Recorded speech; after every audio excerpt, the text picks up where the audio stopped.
Hello and welcome to the Terra Kitchen with Pixel's Mom. Today I'll be making a Greek spaghetti. For this you're going to need the following ingredients. A half a pound of spaghetti, 1.5 tablespoons of extra virgin olive oil, a half a tablespoon of red wine vinegar, a half a tablespoon of lemon juice, 2 garlic cloves, 1 tablespoon of fresh chopped basil, 1 tablespoon of fresh chopped dill, and 1 tablespoon of dried oregano. You will also need 1/4 teaspoon of sea salt and 1/4 teaspoon of fresh pepper, 1.5 tablespoons of salted butter, a half a cup of grape tomatoes, 1/4 of an onion, 6 ounces or 1 cup of fresh spinach or frozen, whichever you choose, and 2 ounces of crumbled feta cheese. Okay, our first step is to get our water ready for our pasta and get that boiling for its 10 to 12 minutes and then set that aside. In the meantime, I have all the actual accessories, the food processor, and all the ingredients to make the sauce that's going to go on our Greek spaghetti. And we'll be back once I get the spaghetti started. Now that our spaghetti is boiling, it's time for us to put our ingredients to make our sauce. So we're going to start off by adding half of our garlic into our food processor.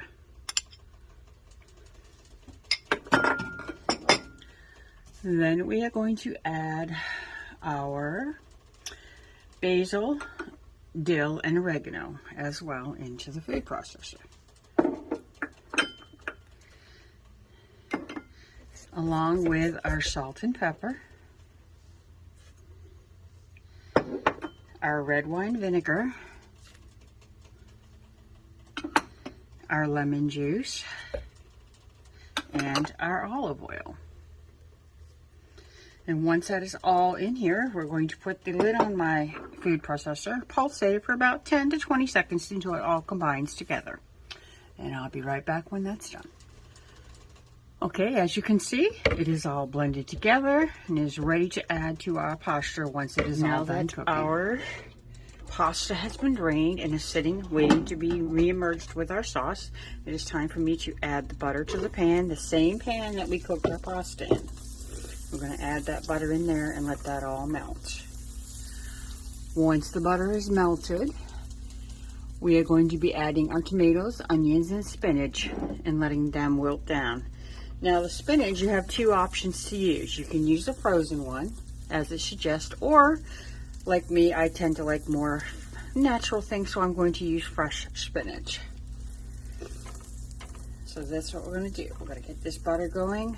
We're going to add those tomatoes in there. We're going to add the onions.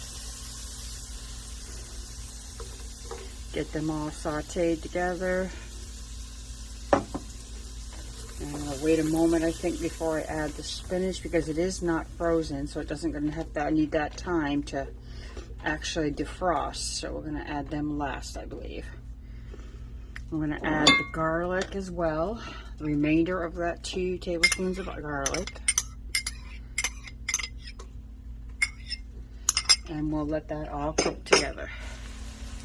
Now that the onions and the garlic and the tomatoes have been simmering for about 5 minutes, I am going to take the time now to add the fresh spinach into there and let that wilt down as well. Mixture has been sauteing for that approximately 10 to 12 minutes. It is all wilted down and all combined. I'm now going to take the time to add the pasta back into the pan that has been sitting aside. Saute this all together again, along with the sauce that we made in the food processor. Now that I have this all combined, I'm going to let this cook on a low heat for about 5 to 7 minutes, just to bring the spaghetti temperature and stuff all back up together, and then we will serve it up and give it a try. Alright, now that our dish is complete, I have served some up onto my bowl. I'm going to take a little bit of that feta cheese and sprinkle it across the top, and I'm going to give it a try. I'll try to get a little bit of everything in there. tomatoes, a little bit of spinach. And we'll see how it tastes.